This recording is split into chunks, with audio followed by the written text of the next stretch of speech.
guys. I'm Jen Burson. I'm the founder of Generation PR. Generation is a full service, award-winning, I love to be able to say that. We've won a couple awards this year. PR social media marketing firm here based in Los Angeles.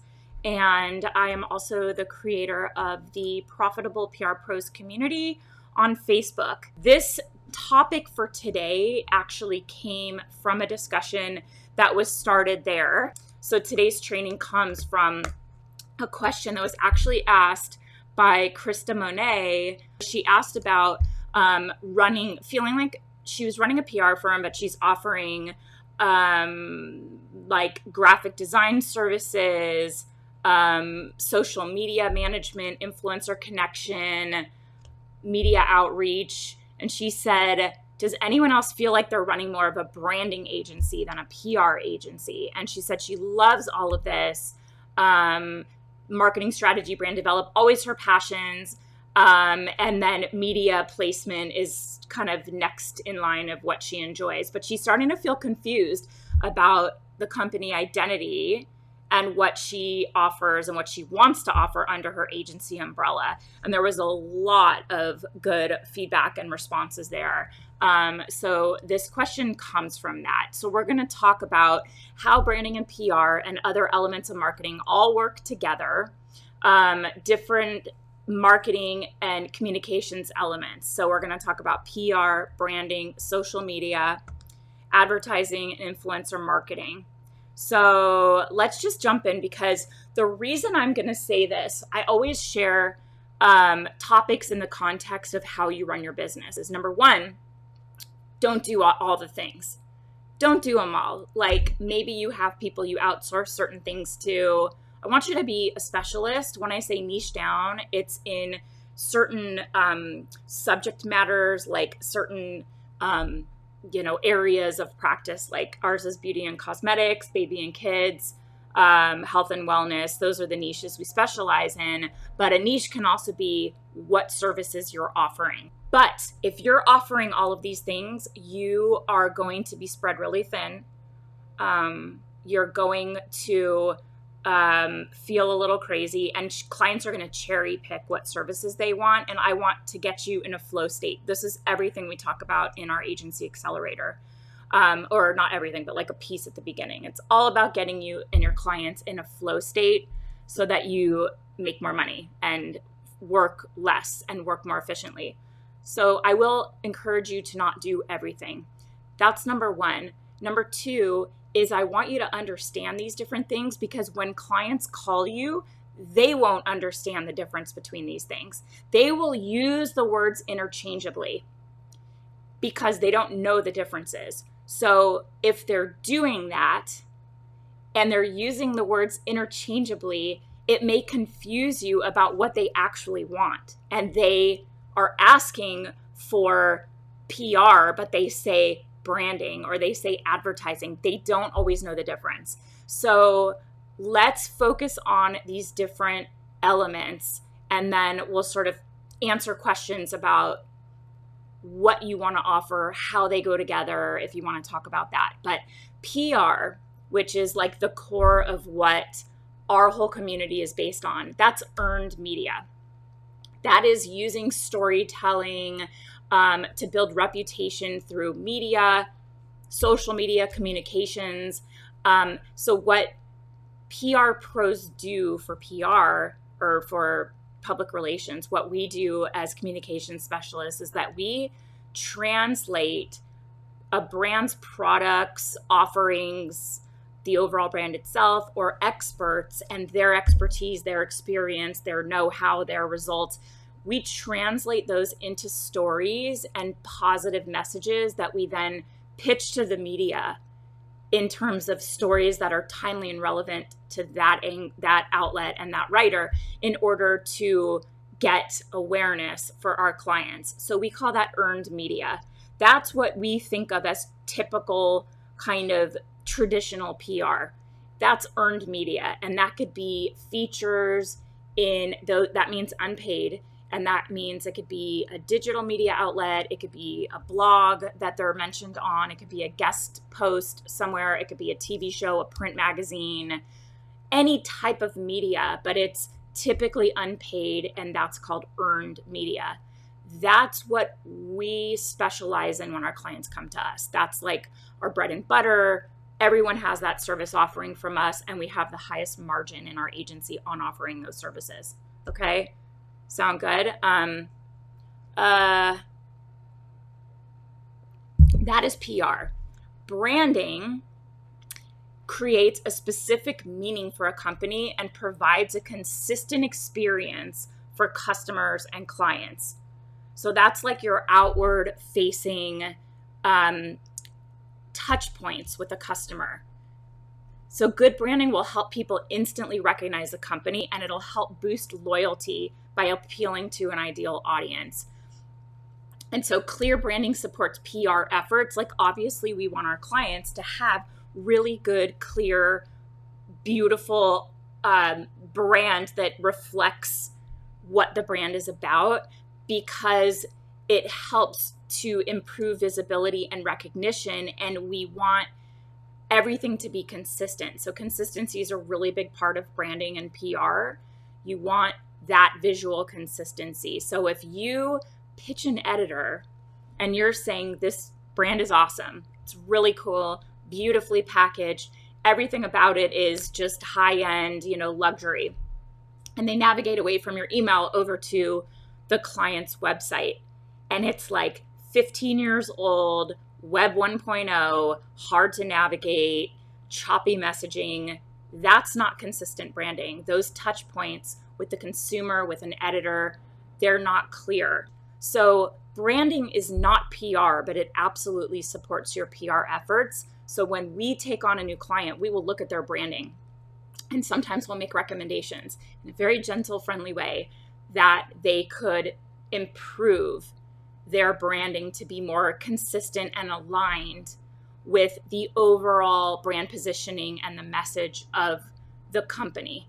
Because if they're out of alignment, it's not, consistent. It's not recognizable. The messaging doesn't all support each other. Okay, so that is branding.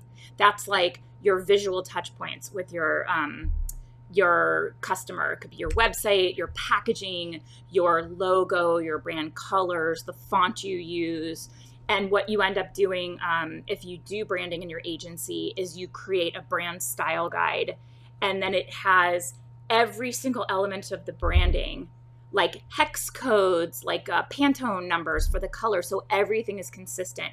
So branding supports PR, but it's not PR. Okay, got it? So if someone says, I need you to help me with your branding, you need to ask them, are you here for visibility in terms of earned media? Or do you need help redesigning your website, your logo? And do you even want to offer that service? Okay, cool. So we got social media marketing, and that is all about building a community and engagement. Social media is like owned media. These are your owned channels. So you control the messaging that goes out on your own platforms that you're sharing, and then you have this community feeling that you're building. You want engagement and you want community. So that means you're having a conversation with your customers. You're having a two-way conversation. Different platforms have different purposes and different strategies that'll help you be successful there. And offering social media services doesn't mean you have to do all the platforms. And in fact, we suggest not really offering every platform. Like, certain brands don't really need to be on TikTok, or if they do, that type of content is totally different than creating content for Instagram, for the feed, and for stories. Maybe Reels overlaps with TikTok, but does the brand need Reels? You have to decide whether that effort is worth it for them. So what social media allows you to do for your clients is kind of amplify their messages in real time. So if there's a launch, you can build up anticipation pretty much immediately on their page or their feed for that launch in real time.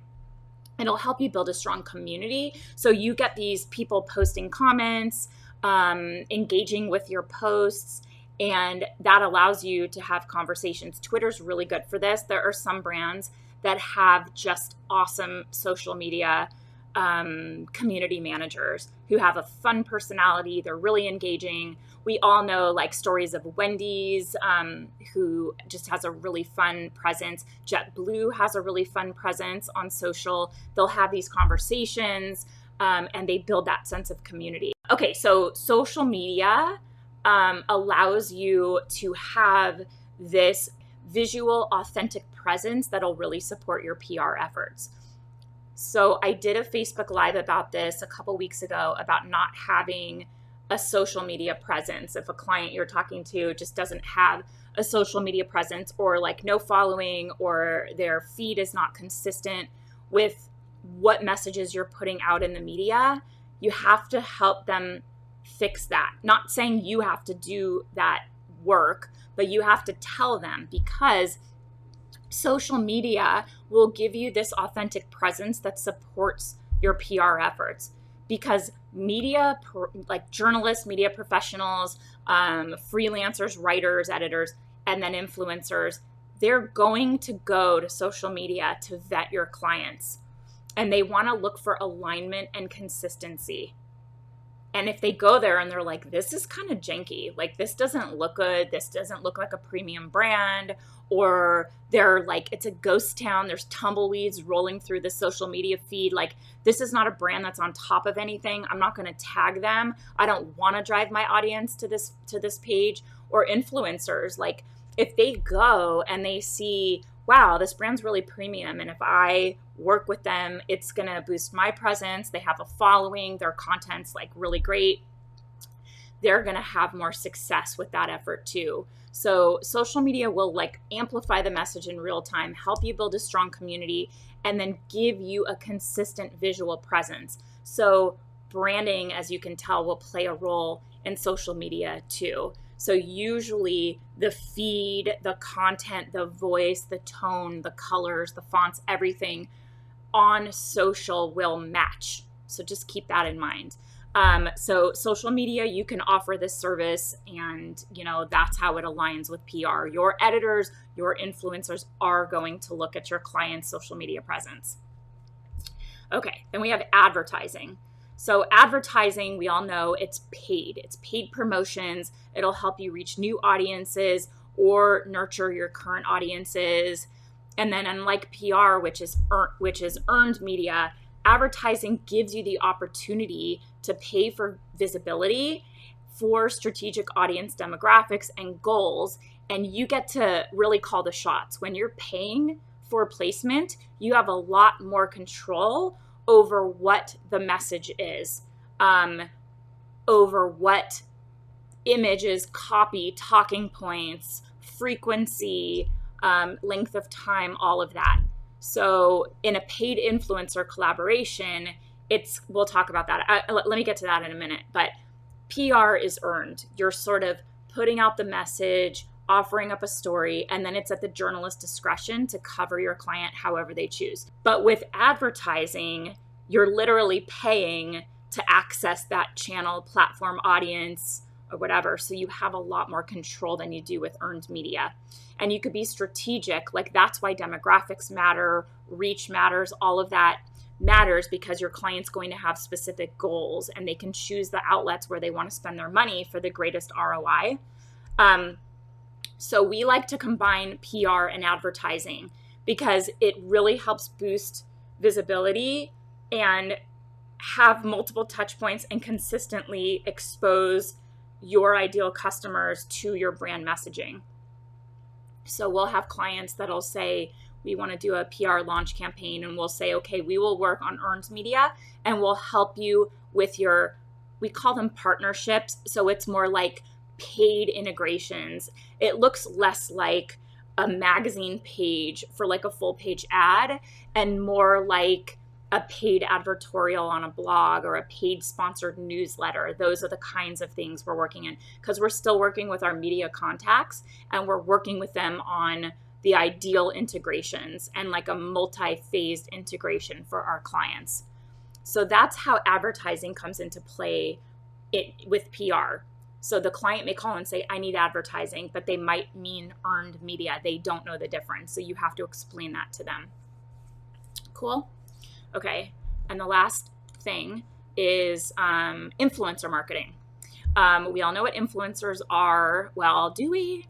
Yeah, I think we do. It changes all the time. There's major influencers, micro influencers. Now there's nano influencers. Influencers are social media content creators and bloggers who post about a product or a service in exchange for compensation. So it could be free product, it could be money, it could be other rewards. And influencer marketing can work in tandem with PR, but it shouldn't replace it. Obviously, we all know that it shouldn't replace it. And a good strategy can utilize influencer marketing as one layer and press features as another layer. Okay. So that's the key areas: PR, earned media, branding, social media, advertising, and influencer marketing.